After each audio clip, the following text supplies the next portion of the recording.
Good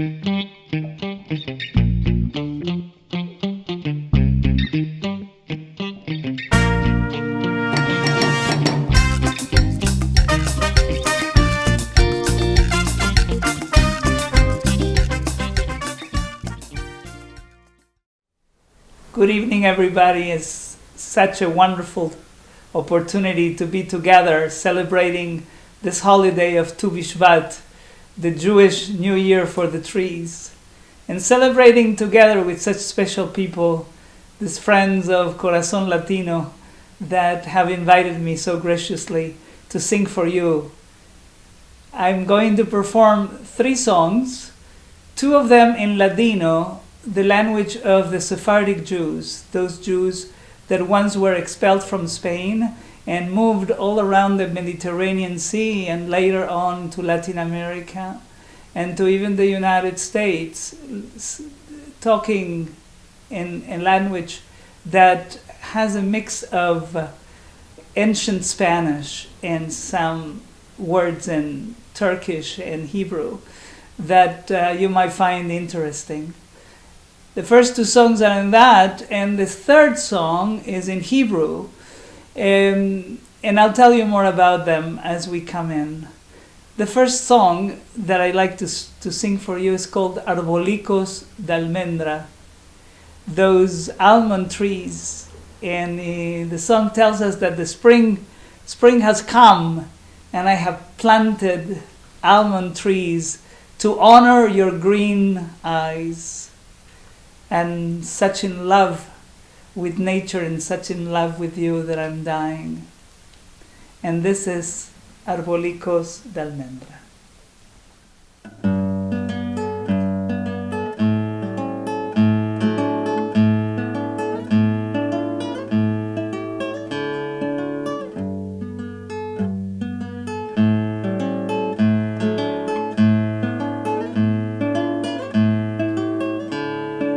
Arbólicos de almendra que yo planté por los tus hoyos pedrolis, cincharon mis hoyos y mis brazos de los tuyos entrelazados, que yo por ti, que yo por ti, que yo por ti me muero. Que yo por ti, que yo por ti, que yo por ti me muero yo. La puerta de mi querida ya se abrió, con lágrimas ya se hinchó, como la primavera que en sí salió, la bella que amo. Que yo por ti, que yo por ti, que yo por ti me muero yo. Que yo por ti, que yo por ti, que yo por ti me muero yo. Hermosa sos en cantidad, mi querida, a ti deseo alcanzar. A ti no te alcancé, mi querida, la vida te doy en presentar. Que yo por ti, que yo por ti, que yo por ti me muero yo.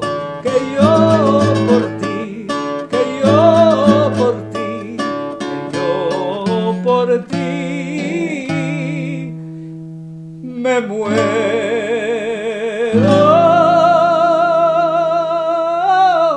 yo.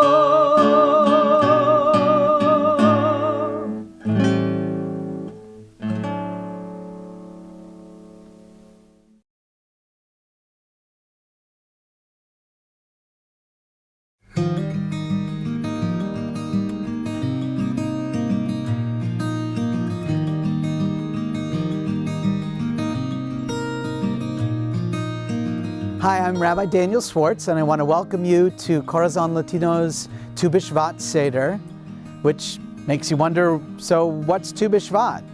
Tu B'Shvat is the 15th day of the month of Shvat, and it's observed in Jewish communities as the new year of the tree. Why is there a new year for the tree, and why have it in the middle of winter? Well, in the ancient world, in the world of the Bible and the world of our sages, nature was not only where people lived and where they got their food and their livelihood, but it was also what today would be called pop culture. So when in the book of Job, there's a reference to there's hope for a tree, even if it suffers a tragedy. People knew that, oh yeah, every fall trees lose their leaves, but then there's spring. And that would be a metaphor for hope. When the prophet Isaiah, at the end of this huge vision in chapter 6, where he sees angels flying and singing, and he gets this call from God, at the very end of it, he says, how long? How long will this particular tragedy go on? And God answers, till a tenth of the people is left. But then it will be like the terebinth and the oak. And if you didn't know what that meant, you would sort of scratch your head and say, wow, that's kind of an anticlimax to this whole thing. Why end with the names of two trees? Well, because in the ancient world, they would have known as soon as you said that, oh yeah, those are trees, unlike in North America, where we see beautiful falls all across the country. In the Middle East, in the Mediterranean, there's not so much fall color, but the terebinth and the oak, right before their leaves fall, are brilliant scarlet red. And so a civilization that looks like it's going gangbusters might be like those leaves just before they fall. It's about to be brought to its knees. And yet there's another side to them, for they are two kinds of trees that even if you cut them down, if you leave the stump and it's secure in the ground, its roots are still healthy, it will grow back. And so that was a sign of both warning and hope to Isaiah's audience. So they lived in this world where trees played this huge role, and where trees were given times to rest. You didn't harvest from a fruit tree for its first 3 years of life. How do you count when a tree's birthday is then? Well, as the sages considered, they thought, what's a time of year where it looks like trees are sleeping, but they're actually starting to come awake again? And that's why they chose Tu B'Shvat. In Israel right now, almond trees are just starting to blossom. Not quite the same temperature here in Pennsylvania where I am, but I'm standing next to a sugar maple, and it is exactly at this season that the sap starts to rise, and that you'll see all around the Northeast people tapping the maple trees to make maple syrup. It looks like it's asleep, but it's just getting ready. And I'll show you later that there are, even in winter, even in Pennsylvania, there are things that are flowering and starting to wake up right now. So in celebration of this time of quiet awakening, the mystics living in a town called Tzfat in Israel in the Middle Ages decided to construct a whole ritual celebrating the tree and its fruit. And they thought of the tree more in metaphorical terms than in the terms of its actual life. What I want to do today is take us through a variation on that ritual, but dividing the world not into 4 philosophical realms like the mystics did, but into 4 kinds of things that trees need and that we can help them with. For each of these 4 sections, we'll have a cup of grape juice or wine, starting with something that's almost entirely white, like the season of winter. And I like to add, because even in the winter there is some light going on, some life starting, just a drop of red, so that we know that there's something hidden but happening even in the midst of winter. And in this first cup we dedicate to sunlight, one of the basic needs of all plants. Baruch atah Adonai Eloheinu melech haolam, borei peri hagafen. We thank you, our Creator God, who creates the fruit of the vine. L'chaim, to life.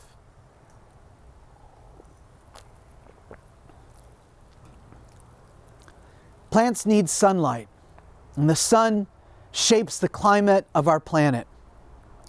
And for generations, people saw themselves as being acted on by climate rather than also affecting it.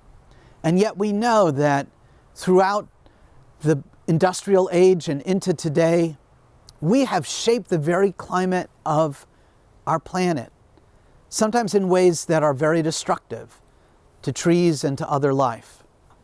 As our planet warms, the life on our planet tries to adapt. Animals migrate in different patterns. They wake up in spring at different times of year. But while animals can migrate, it's pretty hard for trees to do that. They don't move quickly. Even grasses and small plants can move, so to speak, by having their next generation someplace else, and they have short generations. But trees, they take a long time to grow. So when we rapidly change the climate, we affect trees in negative ways. We put stresses on them that make it hard for them to survive. And when we introduce other kinds of problems into the environment, such as introduced pests, insect pests, those trees that are already stressed out start to die. Here in Pennsylvania, we've lost most of our ash trees to the emerald ash borer. And the state tree of Pennsylvania, the hemlock, is starting to suffer great losses as well from something called the woolly adelgid. A healthy hemlock can fight off the woolly adelgid for a long time. But when it's got stresses from climate and from some of the other problems that we'll talk about, it's much harder for it to survive. And so we are needed not to provide sunlight itself to our trees, but to use sunlight in different ways so that our energy comes from something that's sustainable and not from something that, through its very burning, will destroy the climate of our planet and make life difficult for trees. There are, throughout our country, co-ops that are being built to try to promote solar energy. And we hope that our nation over the next 4 years will turn again to investment, not in fossil fuel infrastructure, but in developing sustainable forms of energy and creating good and safe jobs for the planet. Because this is not just a matter of public policy, it's not even a matter just of nature, it's also a fundamental matter of justice. I'm going to show you a chart that talks about, on the top half, who is creating the problem, and on the bottom half, who's suffering the most.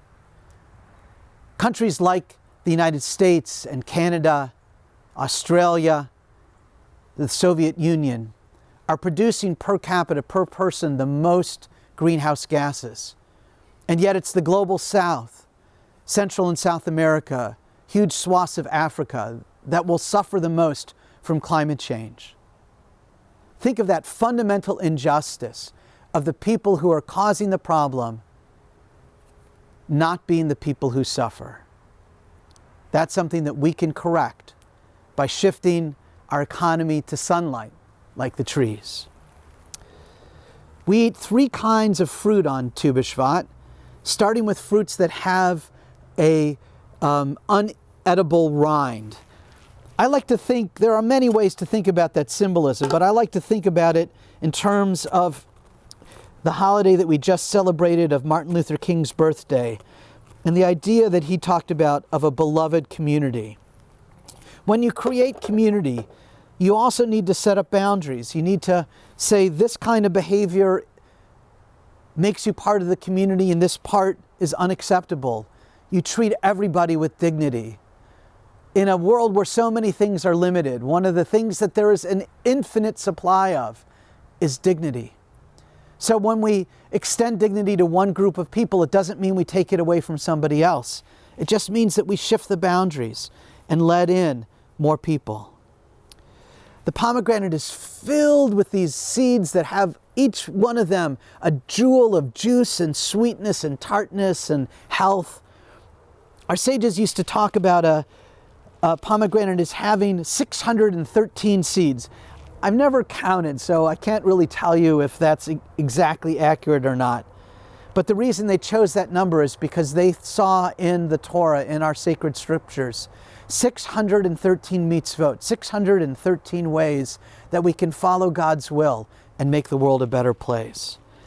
So we think of those boundaries of what it takes to be part of a community, of protecting us from behavior that's not acceptable, that doesn't treat people with dignity. And we celebrate that through eating this fruit. We say a blessing before eating, recognizing the gift that we have in partaking of this sustenance. Baruch atah Adonai Eloheinu melech haolam borei pri ha'etz. We thank you, our Creator, who creates the fruit of the tree. I wish that I could share with you how good this pomegranate tastes, but hopefully you'll have some pomegranate or a fruit with rind for yourself to celebrate.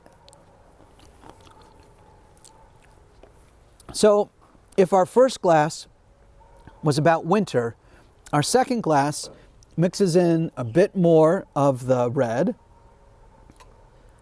to get us in the midst of spring. And in Israel, in spring, the first flowers that come out are white, they're crocuses, and then that shifts steadily into red flowers, red anemones and ranunculus. And we have something that is a little bit more claret colored, a little hint of the spring to come. Baruch atah Adonai Eloheinu melech haolam borei peri hagafen. We dedicate this to clean air.